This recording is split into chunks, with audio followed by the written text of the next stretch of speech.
গতকাল হঠাৎ 12:30 নাগাদ একটা ফোন এলো। বলল, কাকিমা, আমি অনিরূপের থেকে তোমার নাম্বারটা পেলাম। ফেসবুকে মাঝে মাঝে তোমার খাবারের পোস্টগুলো দেখি।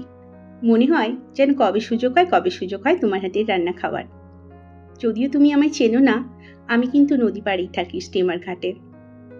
আজ আমি 2 দিন ট্রেন জার্নি করে বাড়ি ফিরছি, কিন্তু মা বাবা বাড়িতে নেই। ভীষণ ইচ্ছে হচ্ছে বাড়ির খাবার খেতে।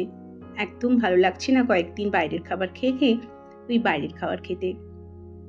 তুমি কি আমাকে সেই সুযোগটা করে দিতে পারবে? আমাকে একটু হোম ডেলিভারি দিতে পারবে? আমি শুনেছিলাম তুমি দাও। আমি বললাম, না বাবা, প্রফেশনাল নই আমি, বাট দেই, মাঝে মাঝে কারো প্রয়োজনে দেই। তবে আজ তো খুব সাধারণ রান্নাবান্না হয়েছে, আর মাছটাও এখনো হয়ে ওঠেনি।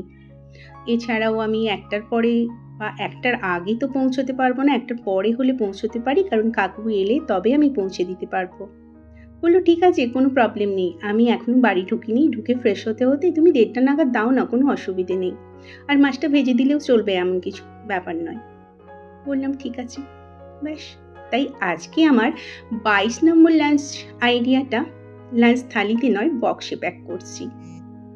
রয়েছে ভাত, সাথে একটা লঙ্কাও দিয়েছি, চালতা দিয়ে মুসুর ডাল, মাছের মাথা দিয়ে বাঁধাকপি, আর শুধু পাঠাবো তাই পেঁয়াজ কলি আর আলু একটু ভেজে দিলাম, সাথে রূপচাঁদ মাছ ভাজা। এই হলো আমার আজকের পুরো লাঞ্চ আইডিয়া। তোমাদের কেমন লাগলো এই 22 নম্বর আইডিয়াটা? জানিয়ে যেও। ভালো লাগলে লাইক, শেয়ার, সাবস্ক্রাইব করে আমার পাশে থেকো। দেখা হচ্ছে নেক্সট কোনো রেসিপি বা থালির সাথে। এখনের জন্য টাটা।